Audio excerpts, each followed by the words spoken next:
Bab 5 Etiket. Pengantar bab. Segala perilaku manusia diatur sedemikian rupa guna membuat semua manusia memiliki hak dan kewajiban yang sama. Perilaku manusia memerlukan panduan dan aturan norma yang selalu dijadikan pedoman dalam bertingkah laku.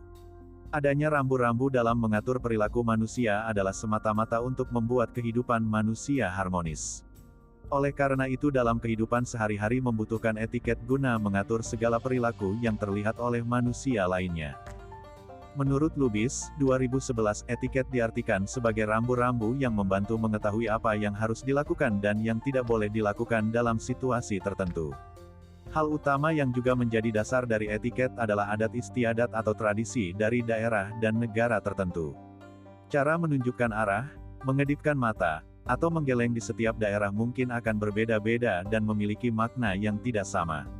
Prinsip-prinsip dalam etiket selalu tetap, tidak berubah, bersifat universal, dan tak terbatas waktu dan tempat. Terdapat 3 prinsip dalam etiket, yaitu respek, empati, dan kejujuran. Manusia merupakan makhluk sosial yang membutuhkan kehadiran orang lain dalam segala kegiatan bahkan mulai dari lahir hingga meninggal manusia selalu membutuhkan orang lain. Selain itu, manusia adalah makhluk yang hidup selalu berkelompok, saling berinteraksi dan saling berkomunikasi. Agar interaksi dan komunikasi dapat berjalan lancar diperlukan suatu aturan atau tata cara dalam berhubungan satu dengan lainnya. Setiap negara, bangsa, suku, kelompok, bahkan komunitas terkecil yaitu keluarga memiliki aturan dan tata cara masing-masing yang berbeda-beda. Namun pada dasarnya semua hubungan manusia memiliki prinsip yang sama yaitu saling menghargai, menghormati, dan mengasihi. Berlandaskan prinsip tersebut, diperlukan suatu tata cara pergaulan atau sopan santun pergaulan yang sudah diajarkan secara turun-temurun dari generasi ke generasi. Tujuan umum. Setelah membaca dan mempelajari bab ini, mahasiswa mampu memahami dan menerapkan kaidah-kaidah etiket dalam kehidupan sehari-hari dan di dunia kerja ataupun dalam berperilaku yang terkait dengan kegiatan administrasi bisnis. Tujuan khusus.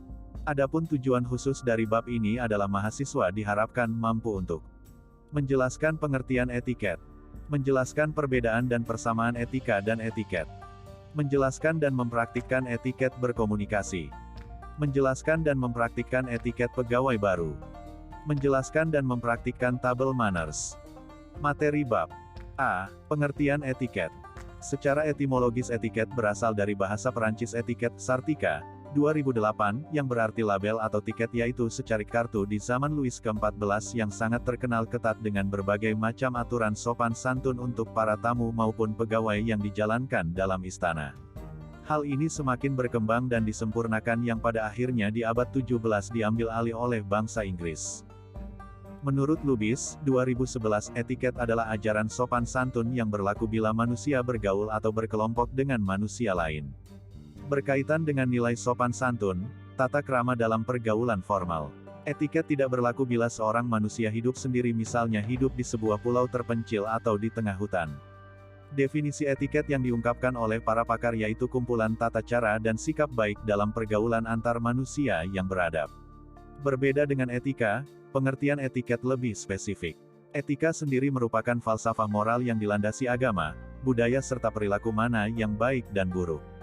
Dengan kata lain, etiket merupakan penjabarannya dari etika. Etiket adalah aturan sopan santun dan tata cara pergaulan yang baik antara sesama manusia. Hal ini sejalan dengan pengertian etiket Sartika, 2008, yang merupakan tata cara pergaulan peraturan yang baik dalam suatu golongan masyarakat. Ningrum Lubis, 2011 mengatakan bagi sebagian orang, mungkin etiket dianggap tidak terlalu penting. Tetapi sesungguhnya etiket sangatlah penting dalam pergaulan sehari-hari, karena etiket layak untuk diterapkan demi sopan santun dan tata krama. Memiliki etiket yang baik tentu akan membuat Anda disegani oleh orang lain. Beberapa dasar dari etiket diantaranya memberi perhatian kepada orang lain, memiliki rasa toleransi yang tinggi kepada orang lain, positive thinking serta bersikap ingin membantu. Menjaga etiket berarti individu tersebut memiliki nilai sopan santun dan tata krama yang luar biasa. Seseorang yang memiliki etiket yang baik akan dihormati dan disegani oleh lingkungannya. Karena, perilaku dan sikapnya membuat nyaman orang lain. Hal yang terpenting adalah etiket mudah untuk dipelajari dan dibiasakan. Karena standar etiket sebenarnya sudah ditetapkan sejak dulu, atau lebih dikenal dengan istilah local wisdom, setiap orang hanya perlu kesadaran dan pikiran agar saling menghormati antara sesama agar jalan kehidupan lebih harmonis. B. Perbedaan dan persamaan etika dan etiket. Kita sering mendengar kata etika dan etiket yang nyaris sering bergantian dan terkadang tumpang tindih diucapkan dalam percakapan sehari-hari. Sebenarnya tidak salah juga, karena memang hampir sama, walaupun perlu disesuaikan dengan konteks digunakan untuk membahas apa kedua kata tersebut. Untuk lebih jelas, akan dibahas apa perbedaan dan persamaan dari etika dan etiket, berikut ini. 1. Persamaan etika dan etiket Lubis, 2011 yaitu A. Etika dan etiket menyangkut perilaku manusia. Istilah tersebut dipakai mengenai manusia tidak mengenai binatang karena binatang tidak mengenal etika maupun etiket. B. Kedua-duanya mengatur perilaku manusia secara normatif artinya memberi norma bagi perilaku manusia dan dengan demikian menyatakan apa yang harus dilakukan dan apa yang tidak boleh dilakukan. Justru karena sifatnya normatif maka kedua istilah tersebut sering dicampur-adukkan. 2. Perbedaan etika dan etiket Lubis, 2011. Secara umum, perbedaan etika dan etiket tersebut adalah A. Etiket menyangkut cara melakukan perbuatan manusia. Etiket menunjukkan cara yang tepat artinya cara yang diharapkan serta ditentukan dalam sebuah kalangan tertentu. Sedangkan etika tidak terbatas pada cara melakukan sebuah perbuatan, etika memberi norma tentang perbuatan itu sendiri. Etika menyangkut masalah apakah sebuah perbuatan boleh dilakukan atau tidak boleh dilakukan. B. Etiket hanya berlaku untuk pergaulan. Sedangkan etika selalu berlaku walaupun tidak ada orang lain.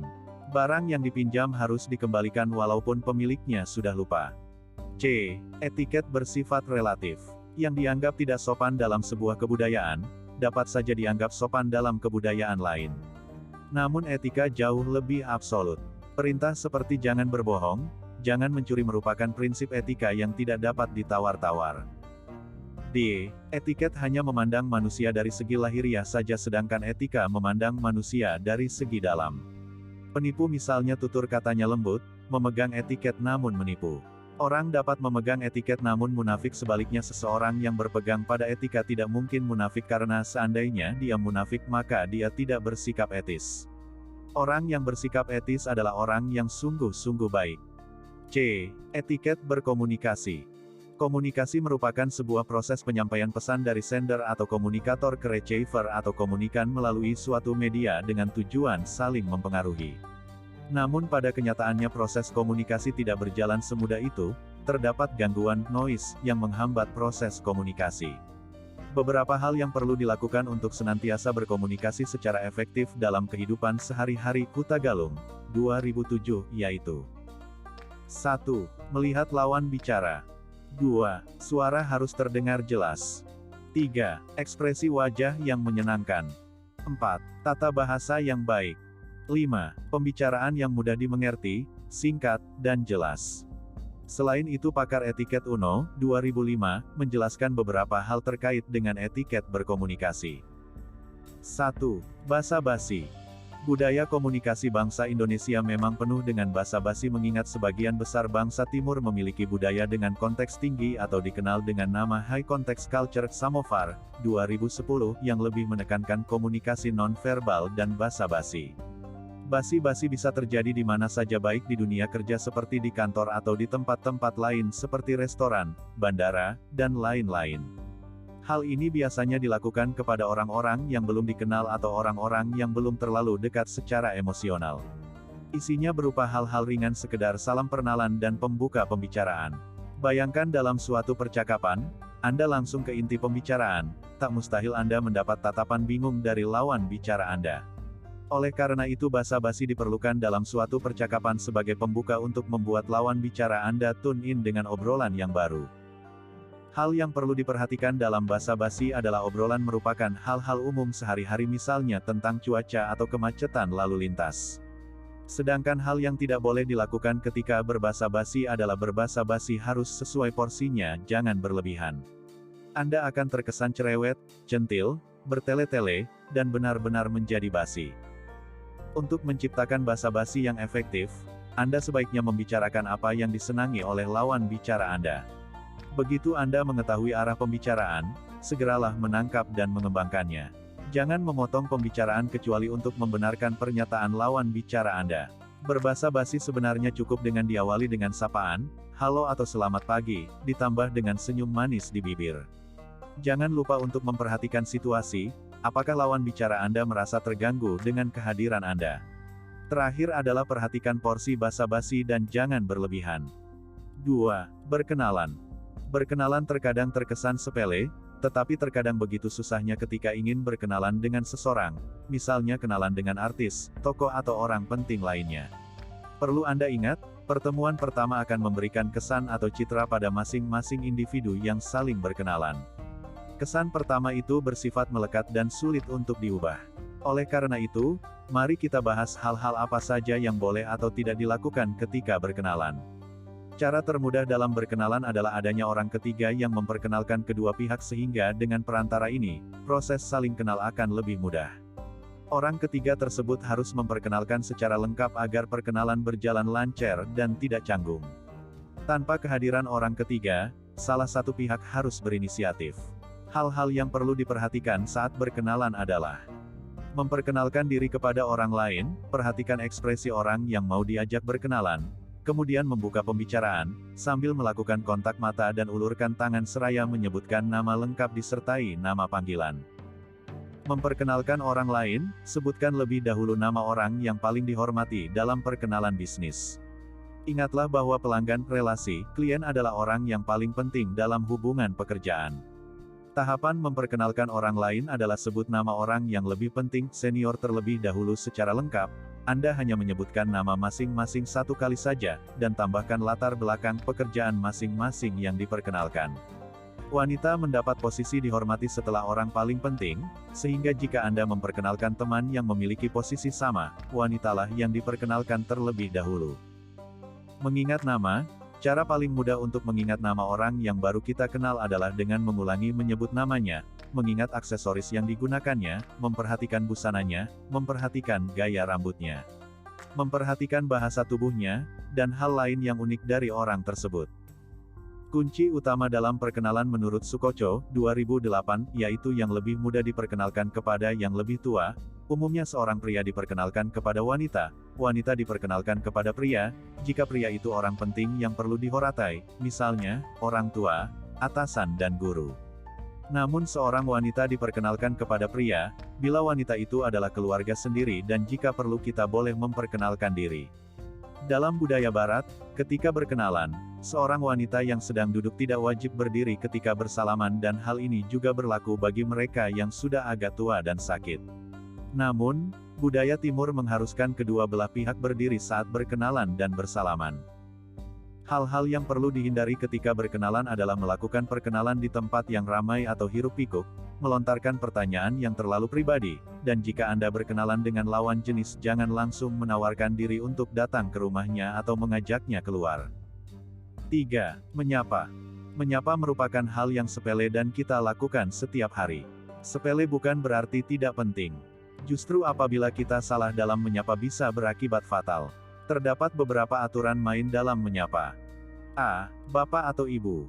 Jika Anda bingung harus menyapa apa kepada seseorang, sebutan Bapak atau Ibu dianggap yang paling tepat, baik dalam situasi formal maupun informal, terhadap orang yang sudah dikenal maupun orang yang belum atau baru dikenal. Panggilan tersebut digunakan biasanya dalam situasi formal, surat menyurat, dan ditujukan kepada orang yang lebih tua atau yang lebih dihormati. B. Tuan atau Nyonya. Tuan dan Nyonya digunakan untuk menuliskan nama seseorang dalam undangan atau surat-surat resmi. Sapaan Tuan atau Nyonya tidak digunakan dalam pergaulan sehari-hari. C. Mer, atau Mes. Sapaan mer, atau Mes hanya digunakan dalam penulisan undangan atau surat menyurat resmi yang menggunakan bahasa Inggris. D. Saudara atau saudari. Saudara atau saudari digunakan dalam suasana formal misalnya dalam surat menyurat resmi atau penulisan undangan dengan menyertakan nama yang bersangkutan. Sapaan saudara atau saudari pantas ditujukan kepada orang yang sederajat atau seumur dan tidak diketahui status pernikahannya. E. Ba atau Mas. Percakapan dalam suasana informal, sebutan Mas atau Mbak bisa digunakan tidak hanya kepada orang yang lebih tua tetapi juga bisa digunakan kepada orang yang lebih muda sebagai bentuk penghormatan. Sebutan Mas atau Mbak juga biasa ditujukan kepada teman akrab dan kepada orang yang baru dikenal untuk lebih mendekatkan hubungan. F. Anda. Sapaan ini digunakan kepada orang yang belum atau baru kita kenal. Sebutan ini tidak lazim digunakan dengan teman karena terkesan formal. G. Langsung nama pribadi. Hal ini tidak masalah apabila lawan bicara kita lebih muda atau sebaya. Namun, dilarang keras untuk menyapa orang yang lebih tua atau orang yang jabatannya lebih tinggi dengan menyebut namanya secara langsung kecuali di negara-negara barat. 4. Memberi komentar. Etiket dalam berkomentar yang terpenting adalah dalam suasana yang memungkinkan dan komentar tersebut memang membangun bukan dengan tujuan untuk mempermalukan atau menghina orang lain. Kunci utama keberhasilan dalam member komentar adalah berhati-hatilah dalam memilih kata baik lisan maupun tulisan karena penggunaan bahasa yang kasar akan disalahpahami oleh lawan bicara Anda. Cobalah untuk belajar memberikan komentar dengan sopan, santun, dan elegan. Begitu juga ketika Anda mendapat komentar, coba untuk endapkan terlebih dahulu. Introspeksi diri, jika komentar tersebut memang benar, terimalah kekurangan dan kelemahan Anda dengan berbesar hati. 5. Menangani kemarahan. Bila Anda sedang marah, berusaha bersikap tenang memang bukan hal yang mudah. Namun ini perlu dilakukan, agar Anda dapat menjernihkan pikiran dan menyampaikan kemarahan dengan efektif. Daripada membuang energi secara sia-sia, ada baiknya Anda mengikuti langkah-langkah berikut ini. Samakan dahulu persepsi Anda dengan orang yang akan Anda marahi. Jelaskan penyebab atau pandangan Anda atas persoalan yang membuat Anda marah. Jangan asal melontarkan kemarahan yang mungkin bisa menjadi bumerang untuk Anda. Kontrol emosi Anda, dengan cara pertahankan agar nada suara tetap rendah, tarik napas dalam-dalam, minum air dingin, pergi ke kamar mandi untuk mencuci muka. Endapkan emosi Anda sekitar 1 hari agar kondisi Anda kembali normal dan dapat berpikir secara objektif. Salurkan kemarahan Anda dengan berdoa, mendengar musik, menonton film, atau hal-hal yang Anda sukai. Tidak ada salahnya Anda mencoba memahami latar belakang, karakter, kebiasaan, dan sifat orang yang akan Anda marahi. Begitupun sebaliknya, ketika kita dimarahi oleh atasan, hal-hal berikut ini adalah langkah-langkah untuk menghadapi kemarahan atasan kita. Cobalah untuk menjadi pendengar yang baik. Terima dahulu kemarahan tersebut. Bagaimanapun Anda wajib menghormatinya sebagai atasan. Tunjukkan bahwa Anda benar-benar memperhatikan setiap kata yang diucapkannya. Hal ini bisa ditunjukkan melalui anggukan kepala, tatapan mata, dan ucapan meminta maaf. Jika kemarahan atasan sudah mereda, tidak perlu pada hari yang sama, barulah Anda menjelaskan duduk persoalannya dengan tutur kata yang santun. Pada intinya sebelum kemarahan atasan Anda mereda, jangan sekali-kali Anda memotong, menyela, atau menantang pembicaraannya walaupun dengan alasan untuk berdialog. 6. Memotong pembicaraan. Memperhatikan orang pimpinan kita berbicara di suatu forum dengan harismanya, pesonanya, pengetahuannya, kepintarannya, dan pengalamannya membuat kita diam terpaku. Namun lain halnya ketika kita mendengarkan orang yang kurang berkompeten di bidangnya, pastinya Anda ingin sekali mengutarakan pendapat dan membenarkan pernyataannya. Sebetulnya kita boleh saja memotong percakapan orang lain tetapi Anda harus jeli dan sangat berhati-hati saat melakukannya. Misal Anda dapat mengucapkan, "Mohon maaf sebentar, jadi apa rencana kita selanjutnya?" Namun, Anda dilarang keras untuk memotong pembicaraan orang yang sedang berbicara di depan umum dalam forum formal. Memotong pembicaraan bukanlah hal yang tabu. Syaratnya adalah Anda melakukannya dengan santun dan penuh perhitungan. Hal-hal yang perlu diperhatikan saat memotong pembicaraan adalah jangan serba mendadak dan asal potong saja. Perhatikan saat jeda, Anda dapat memotong pembicaraan ketika lawan bicara Anda sedang mengambil napas. Jangan memotong pembicaraan dengan nada bicara yang tinggi agar jangan terkesan memaksakan kehendak. Pertimbangkan apakah tindakan Anda akan merusak suasana atau tidak. Jika akan merusak suasana, jangan lakukan. Upayakan untuk saling mengisi bukan saling memotong. Seringkali Anda ingin untuk bergabung ketika ada 2 orang teman Anda yang sedang asyik berbicara. Berhati-hatilah memasuki interaksi pembicaraan mereka. Perhatikan baik-baik saat mereka berbicara, apakah mereka membicarakan hal-hal umum atau tidak. Tunggulah hingga waktu yang tepat untuk Anda masuk.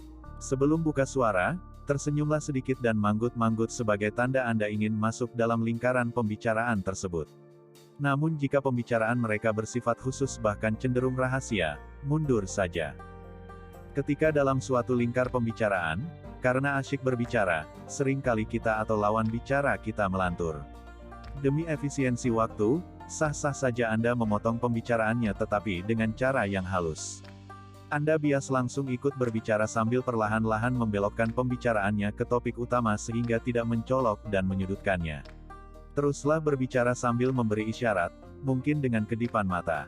Tetapi kalau yang diberi isyarat tidak menangkapnya, Anda bias memberitahunya setelah forum selesai dengan cara yang diplomatis. Hal terberat adalah ketika Anda harus memotong pembicaraan seseorang untuk menyampaikan berita penting seperti berita sakit atau duka. Anda dapat menunggu hingga waktu yang tepat untuk menyampaikan.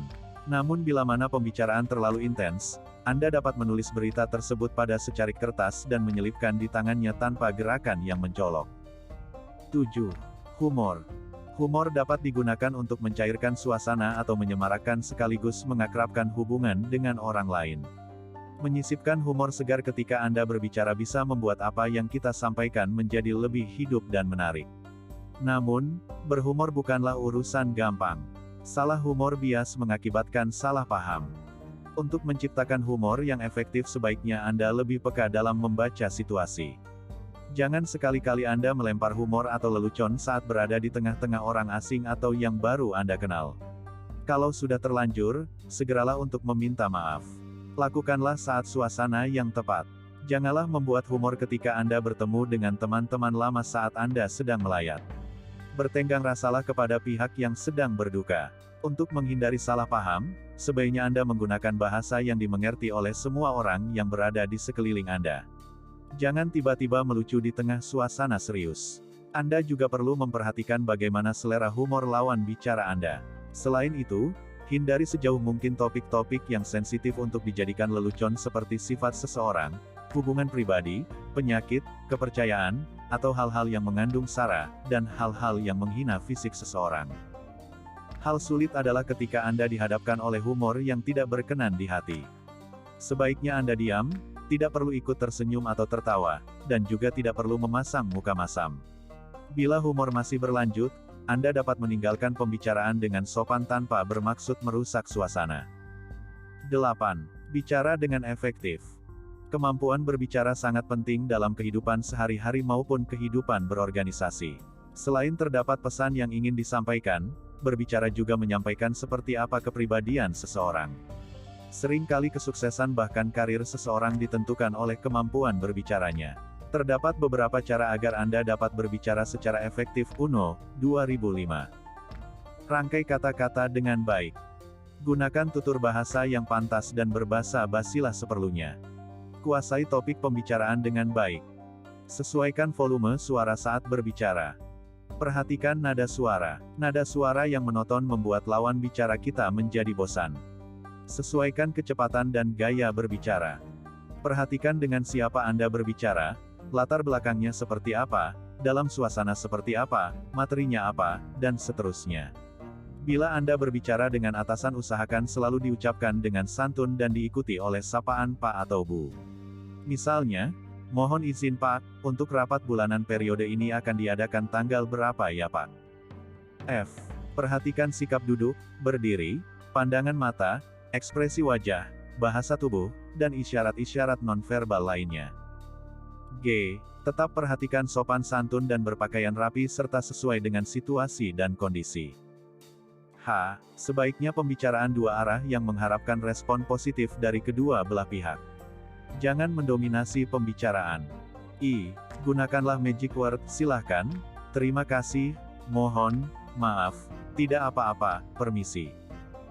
J. Hindari killer word, tidak bisa, tidak tahu, bukan saya, terserah, salah sendiri, cepetan dong, jangan, kan saya sudah bilang, pokoknya. 9. Berkata tidak. Budaya Timur yang bersifat high context mengajarkan kepada masyarakat untuk tidak secara frontal mengutarakan hal yang tidak sesuai dengan pemikiran kita. Begitu juga mengatakan tidak secara langsung dianggap kasar dan kurang sopan dalam budaya Timur. Berbeda dengan budaya barat yang lebih mengutamakan pikiran kita secara to the point melalui kata-kata. Dalam dunia kerja seringkali kita dihadapkan pada situasi dan kondisi yang tidak sesuai dengan apa yang kita inginkan, tetapi mulut kita terkunci untuk mengatakannya dan menolak hal tersebut. Beberapa hal yang perlu kita perhatikan ketika kita ingin mengatakan tidak kepada lawan bicara kita. Tolaklah dengan senyum manis dan tutur kata yang menyenangkan. Jangan katakan tidak dengan suara keras dan kasar. Anda bisa mengungkapkan alasan yang wajar dan masuk akal dengan sopan. Bila sulit mengatakan tidak secara langsung, tolak dengan cara menghindar. Diharapkan orang yang Anda tolak peka atau mengerti apa yang Anda inginkan. Saat menolak proposal atau kerjasama, Anda dapat menerimanya terlebih dahulu dan katakan Anda perlu waktu untuk memikirkannya. Anda dapat menolaknya beberapa hari setelah itu. Cobalah untuk menolak secara informal terlebih dahulu baru secara formal. Sebagai pegawai baru, seringkali Anda dihadapkan oleh situasi di mana pekerjaan masih menumpuk dan pimpinan terus-menerus menambahi pekerjaan Anda. Janganlah menolak pekerjaan yang atasan Anda berikan. Telitilah apa yang atasan Anda inginkan, penuhi apa yang ia inginkan. Masalah salah atau kurang tepat itu masalah belakangan. Sebagai pegawai baru, kesalahan adalah wajar sebagai proses belajar. Yang terpenting adalah Anda sudah berusaha memenuhi apa yang atasan Anda inginkan. 10. Mengkritik dan dikritik. Ada kalanya Anda sering memberikan masukan atau kritik kepada teman Anda yang kelakuannya membuat Anda kesal. Menyampaikan kritik tidaklah semudah apa yang kita bayangkan mengingat berbagai macam karakter manusia yang mungkin menghadapi kritik dengan cara yang berbeda-beda. Apapun bentuknya, kritik harus bertujuan untuk memperbaiki kualitas seseorang, bukan untuk membuat seseorang merasa malu dan minder. Kritik yang baik bersifat objektif, membangun, dan sebisa mungkin memberi solusi. Terkadang kritik dapat membuat orang yang dikritik menjadi sewot, frustasi, marah, tidak percaya diri, dan minder. Oleh karena itu terdapat beberapa kiat yang harus dipahami ketika ingin menyampaikan kritik. A. Perhatikan siapa yang Anda kritik. Pendekatan terhadap atasan atau orang tua berbeda dengan teman. B. Jangan ucapkan dengan nada tinggi. Ucapkan dengan nada ramah dan biasa saja. Beri dia semangat. C. Jangan mengkritik di muka umum. Jagalah perasaan orang yang dikritik. D. Perhatikan situasi. Lontarkan kritik saat orang yang dikritik sedang senang hati, tidak sibuk, dan santai. E. Ketahui keseluruhan duduk persoalan dengan baik sehingga tepat sasaran. F. Tidak semua orang dapat menerima kritik secara sekaligus. Ketika Anda menemui orang seperti ini, berikan kritik secara satu persatu. G. Bila mengkritik sesuatu, sebutkan sisi positifnya terlebih dahulu, baru sisi negatifnya. Misalnya bajumu sangat bagus, tapi rasanya lebih cocok jika digunakan saat santai deh. 11. Memakai ponsel. Ponsel atau gadget saat ini bukanlah barang mewah, ponsel sudah menjadi barang yang tak terpisahkan dari kehidupan manusia. Setiap waktu kita ingin berkomunikasi dengan orang lain, memberitahukan keberadaan kita, menanyakan kabar orang yang kita sayangi, dan lain-lain. Belum lagi saat ini ponsel sudah dilengkapi oleh berbagai macam fitur yang mempermudah pekerjaan sekaligus menjadi hiburan tersendiri. Hal ini membuat ponsel sebagai kebutuhan utama yang tak terpisahkan dari kehidupan manusia. Beberapa hal yang harus dilakukan, the don'ts ketika menggunakan ponsel, dan beberapa hal yang tidak boleh digunakan, the don'ts ketika menggunakan ponsel. The don'ts. A. Terapkan sopan santun sama seperti menggunakan telepon biasa. Tidak perlu berbicara dengan nada tinggi dan volume yang keras. B. Perhatikan tempat dan waktu yang sesuai. Ketika dalam forum rapat atau ketika berdiskusi dengan atasan, usahakan nada dering ponsel dinonaktifkan. C. Gunakan seperlunya, untuk hal-hal penting saja ketika berbicara di depan umum. Tak perlu berlama-lama. D. Gunakan fasilitas chat, seperti SMS atau apabila Anda butuh berkomunikasi tanpa ingin diketahui oleh orang di sekitar Anda. E. Bila Anda berbicara dengan atasan via ponsel atau SMS atau WA, usahakan selalu diucapkan dengan santun dan diikuti oleh sapaan Pak atau Bu. Misalnya, selamat siang Pak, mohon izin menyampaikan agenda rapat kembali. Untuk rapat bulanan periode ini akan diadakan besok pagi jam 9. Terima kasih Pak. The don'ts. Mengobrol atau bergosip dengan suara keras di depan umum, apalagi bercumbu kasih dengan pasangan via ponsel. Menghidupkan ponsel saat acara formal, Bila terpaksa, aktifkan nada getar atau silen. Meminjam ponsel atau menumpang menerima telepon milik orang lain kecuali untuk keadaan darurat. Menghubungi orang yang sama sekali belum kita kenal via ponselnya. Lebih baik Anda menghubungi dulu nomor telepon rumah atau kantornya. Menenteng-nenteng ponsel karena terkesan pamer. Terlalu asyik bermain ponsel hingga tidak menyadari apa yang terjadi di sekitarnya. Hindari menggunakan headset atau earphone untuk mendengarkan lagu-lagu dari ponsel saat berada di kantor. 12. Sikap duduk. Hal-hal yang perlu diperhatikan pada saat sebelum duduk. Sukoco, 2008. A. Perhatian kepada posisi tempat duduk yang dituju. B. Jenis pakaian yang digunakan. C. Jarak tempat duduk dan posisi berdiri. D. Tempat posisi di mana kita akan duduk. Persiapan tubuh saat duduk. A. Tentukan jarak yang tepat di mana Anda berdiri dengan kursi yang akan diduduki. B. Balikkan badan Anda, membelakangi kursi. C. Perhatikan gaun pakaian. D. Mulailah duduk dengan keadaan santai, jangan terlalu cepat dan jangan menjatuhkan badan di atas kursi. E. Bersandarlah dengan perlahan jika kursi tersebut terdapat sandaran kursi. F. Saat duduk letakkan tas Anda di samping kiri kursi Anda atau di belakang sandaran kursi. Anda juga bias meletakkan di kaki kursi. Jangan taruh tas Anda di pangkuan atau di atas meja. G. Duduk dengan sikap tegak, rentang paha tidak melebihi lebar pinggul. Jangan pernah dilakukan dalam posisi duduk. A. Duduk dengan kaki yang selalu digoyang-goyangkan. B. Duduk dengan kaki diselonjorkan ke depan. C. Duduk sambil melepas sepatu, sandal. D. Duduk dengan kedua tangan direntangkan di tangan kursi. E. Duduk dengan wajah tidak konsentrasi. F. Duduk dengan bertumpang kaki ketika sedang berhadapan dengan orang yang lebih tinggi pangkatnya. G. Duduk ketika ada orang lain yang ingin berjabat tangan. H. Duduk dengan memiringkan tubuh. 13. Cara berdiri dan berjalan. Sukoco, 2008. Sikap berdiri. A. Berdiri dengan berat badan bertumpu di kedua kaki. B. Posisi badan tegak. C. Bahu ditarik sehingga tidak menutup. D. Pastikan posisi kedua kaki menghadap ke depan. E. Kaki dalam keadaan lurus, tetapi jangan menekan posisi lutut ke belakang. F. Posisikan tangan Anda di samping dengan alami. G. Rasakan berat badan Anda ditopang di antara kedua kaki. Sikap berjalan. A. Kaki, mengarah lurus ke depan dengan jarak antara kedua kaki hanya beberapa centimeter. B. Lutut, santai dan ditekuk sedikit. C. Pinggul, dikencangkan ke depan. D. Perut, ditarik ke dalam. E. Dada, dada akan berada pada posisi yang benar jika pinggang ditarik ke atas. F. Bahu, santai dan segaris dengan tulang-tulang pinggul. G. Leher, sedikit ditarik ke belakang, telinga pada satu baris dengan bahu.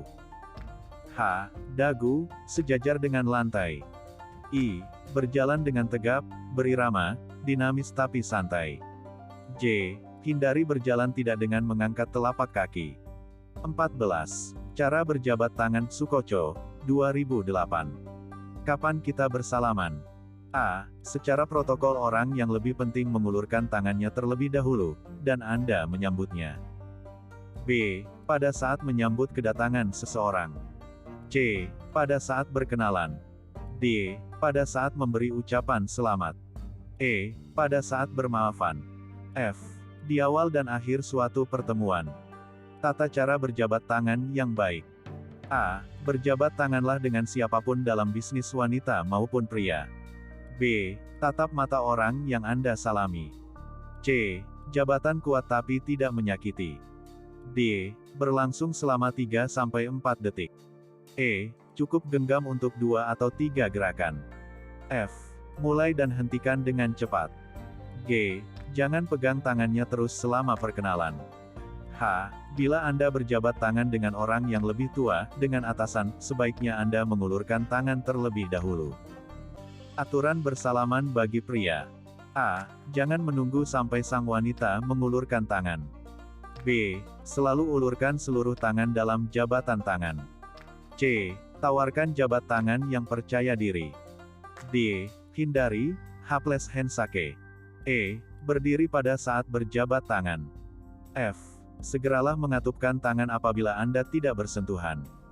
G. Khusus pria, harus berdiri dari tempat duduk bila berjabat tangan dengan wanita dan pria. Aturan bersalaman bagi wanita. A. Tawarkan selalu jabatan tangan yang lengkap dan tegas, menunjukkan rasa percaya diri Anda. B. Berdirilah ketika berjabat tangan. C. Hindari haples hensake. D. Hindari memakai cincin yang terlalu besar. 15. Etiket bicara di telepon, baik dalam menelepon maupun menerima telepon, Lubis, 2011. A. Menelepon. 1. Ucapkan salam begitu telepon diangkat di seberang sana. Misalnya, selamat pagi, selamat siang, dan seterusnya. Jangan sampai ketika telepon diangkat Anda langsung pada pembicaraan, seperti, saya mau membicarakan masalah utang piutang dengan. Kalau Anda melakukannya Anda bisa dicap tidak sopan. Jangan ucapkan halo.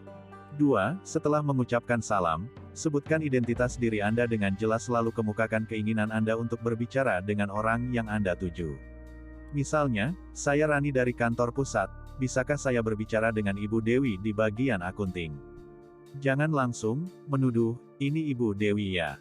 3. Ucapkan terima kasih jika Anda disuruh menunggu. Jangan menggerutu atau ingin buru-buru, misalnya, cepetan ya penting nih. Jika ternyata orang yang Anda cari tidak ada di tempat, sampaikan keinginan Anda untuk meninggalkan pesan. Sebelumnya tanyakan dulu, apakah saya bisa meninggalkan pesan? Jika bisa, beritahukan pesan Anda dengan jelas. Jangan lupa sebutkan identitas diri Anda sekali lagi, seperti nama, nomor telepon, dan alamat kantor. Kemudian ucapkan terima kasih dan salam untuk mengakhiri pembicaraan.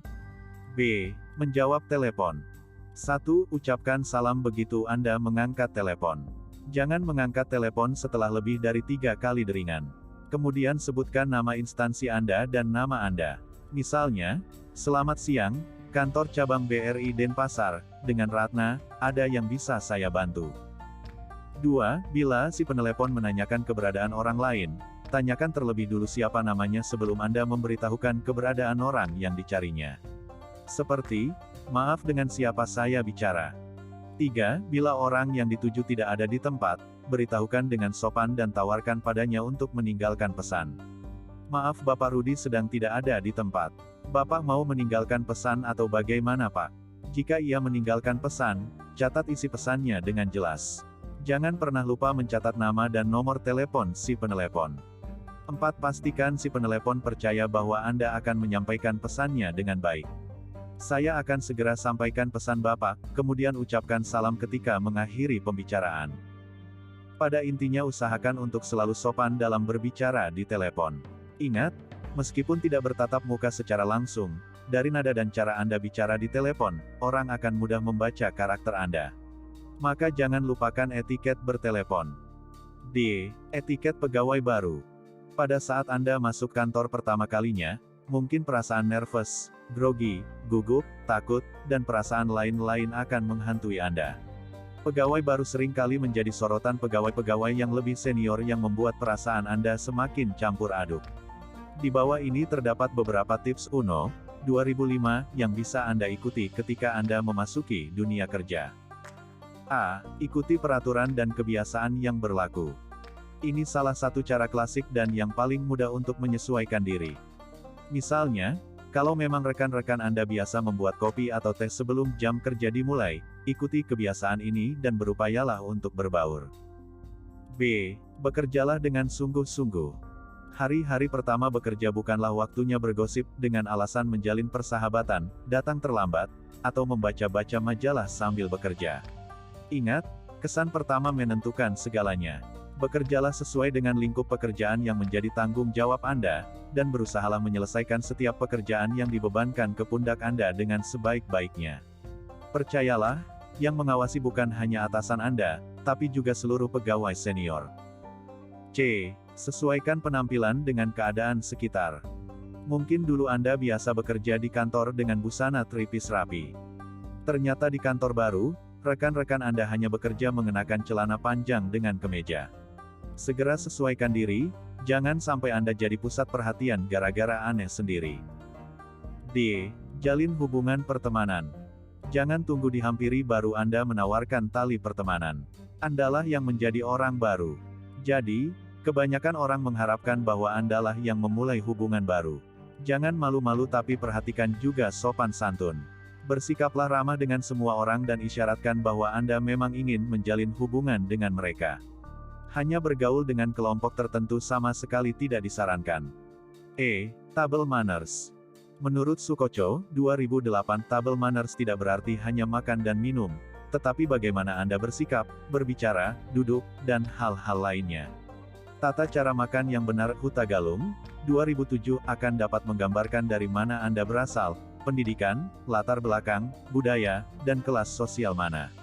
Terdapat beberapa tujuan diadakannya perjamuan, di antaranya adalah memelihara hubungan bisnis, menambah networking, pertemuan sosial, perayaan ulang tahun, acara amal, melaunching produk baru, atau bahkan hanya sekedar ramah tamah. Hal tersebut perlu Anda perhatikan karena Anda akan menggunakan pakaian yang sesuai dengan tujuan acara tersebut. Sebelum Anda menghadiri acara perjamuan, ada baiknya Anda membuat urutan apa yang harus dipersiapkan. Ketika Anda mendapat perjamuan makan, perhatikan di sudut kiri bawah undangan apakah terdapat tulisan RSVP. RSVP merupakan singkatan dari Respondes Silvous Client yang berarti Anda wajib memberitahu tuan rumah terkait dengan kehadiran atau ketidakhadiran Anda dalam acara tersebut. Kemudian perhatikan sudut kanan bawah undangan apakah terdapat tulisan, pakaian, dress code. Anda diwajibkan menggunakan jenis pakaian yang sudah ditentukan oleh tuan rumah. Anda diharapkan hadir tepat waktu dan jangan mengajak orang lain. Biasakan membawa souvenir atau hadiah untuk si tuan rumah terutama acara perayaan ulang tahun atau pernikahan. Usahakan tiba sebelum guest of honor datang dan pulang sebelum guest of honor keluar meninggalkan tempat.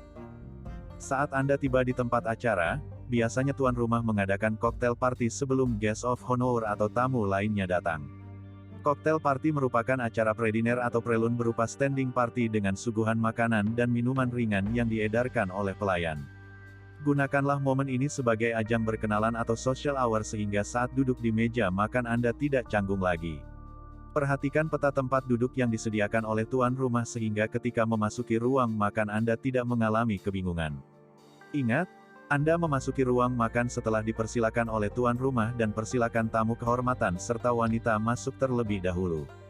Berdirilah di belakang kursi yang telah ditetapkan, begitu tuan rumah mempersilakan duduk, Anda baru boleh duduk dan apabila di sebelah kiri atau kanan Anda terdapat tamu wanita, Anda harus membantu tamu tersebut dengan menarik kursi keluar dan mempersilakan tamu wanita tersebut duduk.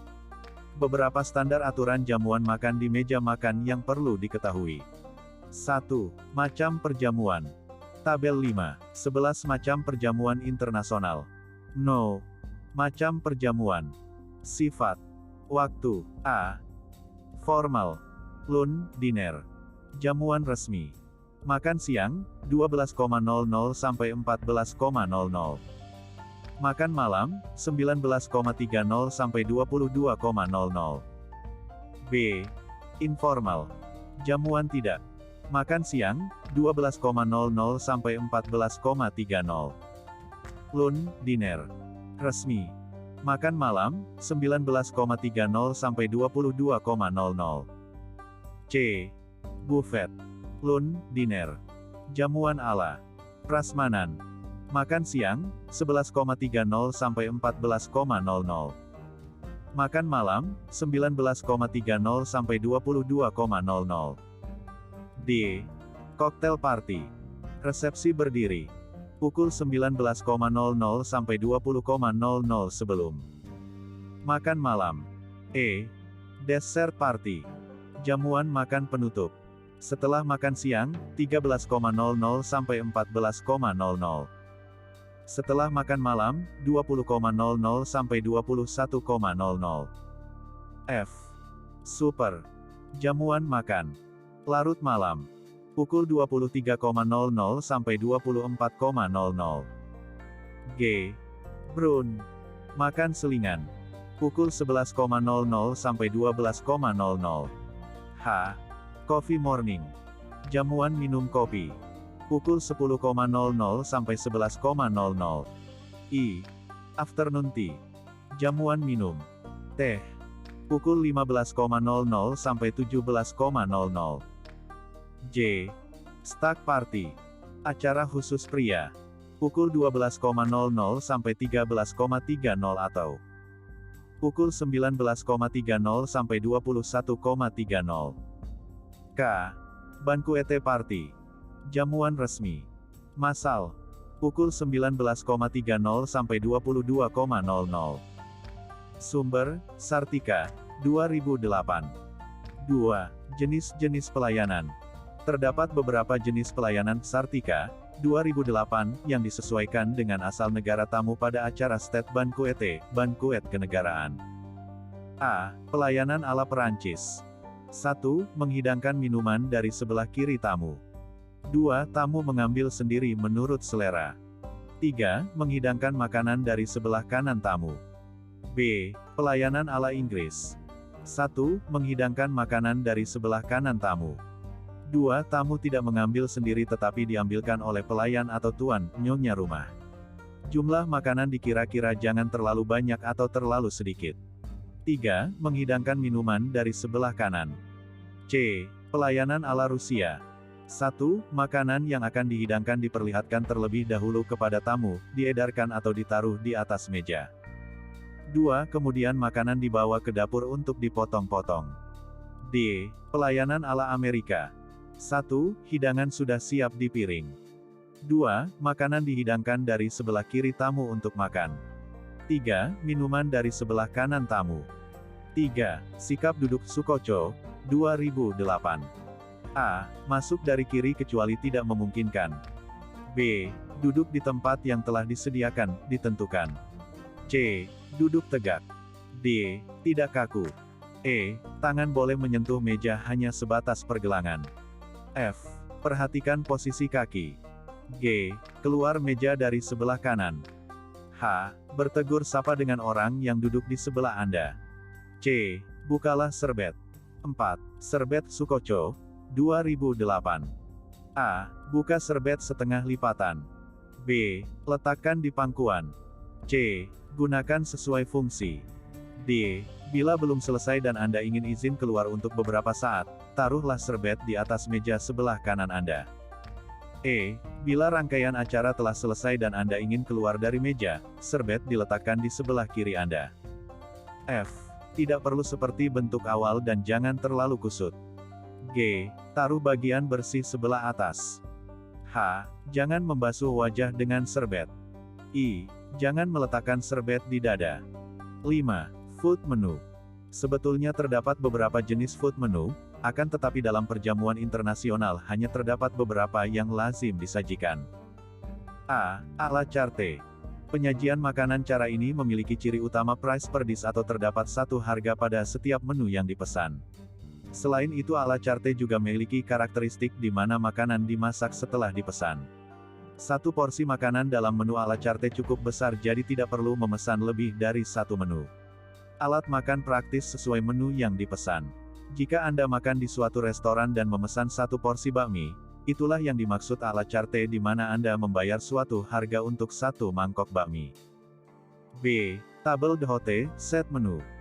Penyajian set menu terdiri atas 4-6 menu dan disajikan berurutan dengan tenggang waktu yang tidak terlalu lama. Bahkan bila dilihat di negara asalnya baik di Perancis maupun Inggris, set menu menyediakan 10-14 rangkaian menu. Anda tidak bisa memilih dan menambah makanan yang telah disediakan. Begitu juga dengan peralatan makanan, Anda harus gunakan secara hati-hati. Penyajian seperti ini sering digunakan dalam acara-acara formal kenegaraan. C. Buffet menu. Model penyajian ini paling mudah daripada yang lain. Tuan rumah menyediakan makanan di meja panjang sesuai dengan banyaknya tamu yang datang. Setiap tamu bebas mengambil makanan yang telah disediakan sesuka hatinya. Biasanya buffet menu digunakan untuk perjamuan dengan jumlah tamu yang sangat banyak dan bersifat standing party. Alat makan yang digunakan cukup praktis hanya sendok dan garpu. Penyajian makanan seperti ini sering digunakan masyarakat Indonesia ketika mengadakan pesta atau resepsi. Penyajian makanan seperti ini lebih dikenal dengan istilah prasmanan. 6. Beverage menu. Perlu diperhatikan tata cara memegang gelas saat Anda ingin meminum sesuatu baik itu air putih, wine, atau teh kopi. Untuk air putih dan wine menggunakan gelas goblet berkaki jenjang, digenggam dengan mengapit kaki gelas jari manis dan jari kelingking, gelas air putih dan gelas red wine, sedangkan untuk white wine seluruh ujung jari mengapit di kaki gelas. Untuk teh atau kopi, Anda langsung meminum dari cangkirnya, jangan gunakan sendok pengaduk untuk mencicipi teh atau kopi. Jangan meletakkan sendok dalam cangkir dan meneguk dengan suara keras. Larangan keras adalah berkumur-kumur saat meminum air putih. Jenis minuman terdiri dari A. Air es atau mineral water. B. Minuman soda atau soft drink. C. Minuman tidak beralkohol, teh atau kopi. D. Koktail atau wine. E. Minuman beralkohol lainnya. 8. Terdapat berbagai macam jenis wine dan kegunaannya yaitu A. White wine digunakan untuk menemani hidangan laut dan unggas seperti ikan, udang, kerang, ayam kalkun, kodok, dan lain-lain. B. Red wine digunakan untuk menemani daging sapi, daging menjangan, bebek, kambing, spaghetti, pizza. C. Rose wine merupakan minuman netral yang dapat disajikan untuk hidangan apa saja. D. Champagne atau sparkling wine digunakan untuk minuman aperitif. Champagne biasanya pendamping dessert. 7. Peralatan makan cutlery. A. Gunakan peralatan makan atau silverware dari deretan bagian luar terlebih dahulu. B. Jumlah peralatan makan sesuai dengan jumlah hidangan yang akan dihidangkan dan sesuai dengan kegunaannya. C. Jangan bermain, membetulkan letaknya, atau menggunakan peralatan makan sebagai pengganti gestures Anda. D. Letakkan alat-alat makan yang sudah terpakai di piring, jangan sekali-kali meletakkan di atas meja, atau menggantungkan di sisi piring. Cara memegang garpu dan pisau. A. Sikap duduk yang benar membantu penggunaan peralatan makan yang benar. B. Peralatan selalu dipegang ujungnya pada pegangannya. C. Lalu jari diletakkan miring di atas perkakas. D. Apabila perlu memotong sesuatu, tekanan dilakukan oleh jari telunjuk. 8. Attitude on the table. Beberapa hal yang tidak boleh dilakukan saat perjamuan makan adalah A. Mendorong kursi dengan kasar. B. Memberi kesan malas. C. Bertopang dagu. D. Lengan terlipat di meja. E. Mengembangkan siku. F. Siku dan lengan diletakkan di atas meja. G. Bersenandung. H. Merokok. I. Berdandan. J. Sibuk memainkan ponsel. K. Membersihkan gigi. L. Mengeluarkan bunyi saat mengunyah. M. Sup dan minuman diseruput. N. Berbicara saat mulut penuh dengan makanan. O. Pisau dimasukkan ke dalam mulut. P. Mencongkel gigi.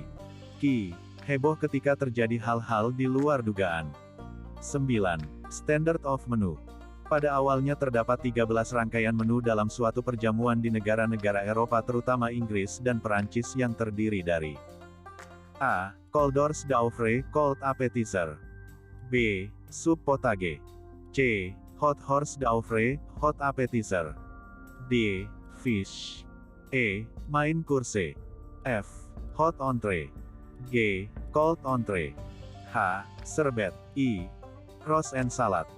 J. Vegetables. K. Sweet dishes. L. Savory. M. Dessert.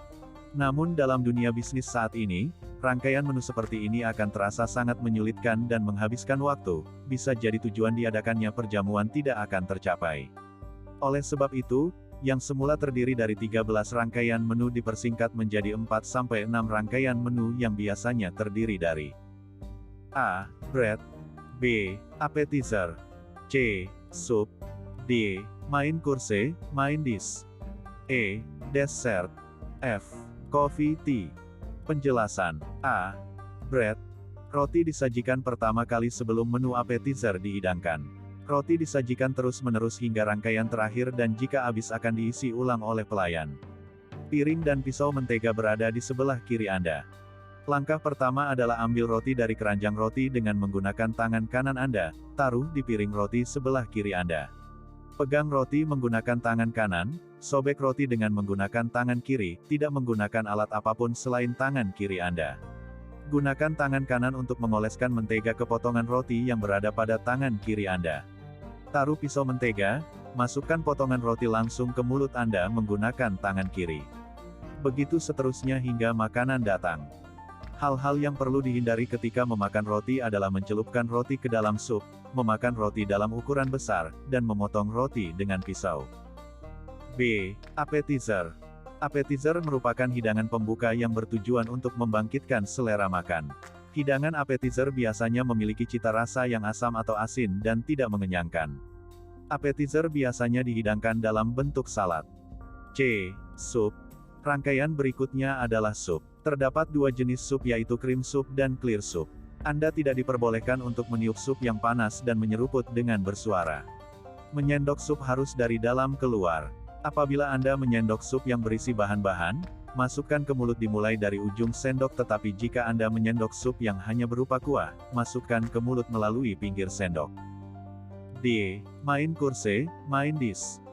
Puncak dari rangkaian perjamuan makan adalah main course. Main dish biasanya berupa steak sapi, ayam, kambing, atau babi. Terdapat dua cara dalam mengeksekusi main course, gaya Eropa Continental Style, dan gaya Amerika. Gaya Eropa Continental Style. 1. Hidangan dipotong satu irisan dengan menggunakan pisau dibantu garpu.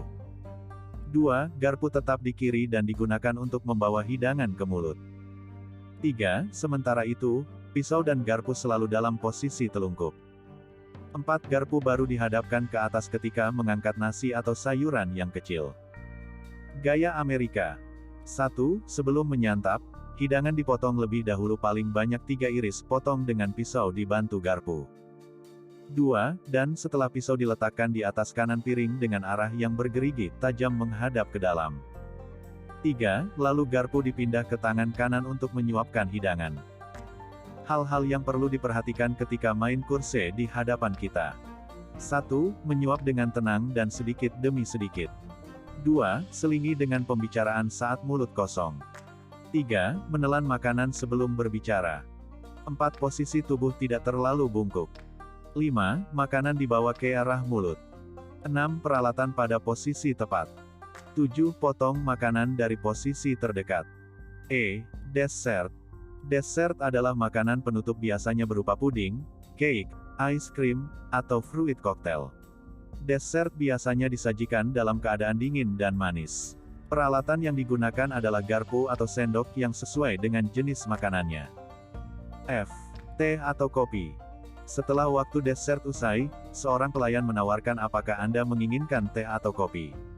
Berhati-hatilah karena seringkali yang disajikan adalah teh atau kopi panas. Namun, Anda dilarang untuk mendinginkan dengan cara ditiup atau dicicipi menggunakan sendok pengaduk. Anda harus benar-benar yakin bahwa teh atau kopi tersebut sudah bisa diminum. 10. Meninggalkan tempat. A. Tunggu sampai tamu kehormatan meninggalkan tempat. B. Menunggu sampai acara selesai. C. Berpamitan. D. Jika sudah berpamitan sebaiknya Anda langsung pulang. E. Ketika sampai di rumah, usahakan untuk menelpon atau mengirim SMS WA untuk mengucapkan terima kasih. F. Protokol. Coba perhatikan, saat ada acara-acara resmi atau acara kenegaraan biasanya para tamu akan memasuki ruangan dengan urutan dan posisi tertentu. Tentu urutan tersebut tidak asal saja ditetapkan. Ada aturan tertentu yang disebut protokol untuk menetapkannya. Kalau Anda ingin tahu, berikut penjelasan singkatnya. 1. Arti protokol. Protokol berasal dari bahasa Yunani protos yang berarti lembar pertama dan kolla yang berarti melekatkan. Protokol adalah suatu rule of politeness yang berisi aturan, hukum, atau perjanjian yang telah disepakati bersama dalam hubungan diplomatik antar negara. Protokol juga merupakan etiket resmi berbagai upacara kenegaraan yang syarat tata tertib, tata tempat, tata upacara, dan tata penghormatan. Protokol bisa juga disebut sebagai etiket berdiplomasi dan urusan negara. Sebuah protokol adalah sebuah aturan yang membimbing bagaimana sebuah aktivitas selayaknya dijalankan terutama dalam bidang diplomasi. Dalam bidang diplomatik dan pemerintahan protokol usaha seringkali garis pembimbing yang tak tertulis. Protokol membahas kebiasaan yang layak dan diterima umum dalam masalah negara dan diplomasi, seperti menunjukkan rasa hormat kepada kepala negara, diplomat utama dalam urutan kronologikal dalam pengadilan, dan lain-lain. Dalam hukum internasional dan hubungan internasional, sebuah protokol adalah sebuah perjanjian atau persetujuan internasional yang menambah perjanjian atau persetujuan internasional. Protokoler adalah serangkaian aturan yang telah ditetapkan oleh protokol menurut aturan yang baku atau kelaziman. 2. Sejarah protokol. Sejarah protokol tak bisa lepas dari sejarah seni diplomatik yang berkembang sejak zaman Romawi. Sejarah perkembangan diplomasi baru menanjak pesat sejak tahun 1815, karena sejak itu peraturan-peraturan baru yang mengatur klasifikasi petugas-petugas diplomatik disahkan dalam Konvensi Wina. Jadi, sejak saat itu juga perkembangan protokol terus melesat. 3. Aspek penting dalam protokol. Aspek yang penting adalah masalah tata upacara, tata penghormatan, tata pengaturan tempat atau prisans bahasa Prancis. Di sini diatur siapa yang berhak mendapatkan prioritas dalam urutan pengaturan tempat. Kemudian, hal ini dikenal dengan istilah tata urutan atau tata tempat yang merupakan ketentuan tertulis tentang penentuan urutan dan teknik pelaksanaannya dalam berbagai upacara atau pertemuan resmi. Oleh karena itu, menjawab RSVP dalam undangan-undangan resmi atau jamuan makan duduk adalah hal yang teramat sangat penting. 4. Siapa saja yang menjadi prioritas? Mereka yang memiliki jabatan dan pangkat tertentu, VIP, Very Important Person, dan juga memiliki derajat tertentu, VIC, Very Important Citizen, biasanya mendapatkan hak untuk didahulukan dalam urutan. Umumnya kedudukan itu diperoleh dari pemilikan tanda jasa, dan jabatan. 5. Praktek protokol. A. Cara mengatur tempat duduk tamu, pejabat VIP. 1. Menetapkan jumlah tamu, pejabat VIP. 2. Menentukan ranking tamu VIP dari yang tertinggi sampai terendah dan memberi nomor urut 1, 2,3, dan seterusnya. 3. Menetapkan tempat duduk sesuai rumus atau RAN yang berlaku, yaitu orang paling utama mempunyai urutan nomor pertama. B. Tata urutan kedatangan dan kepergian.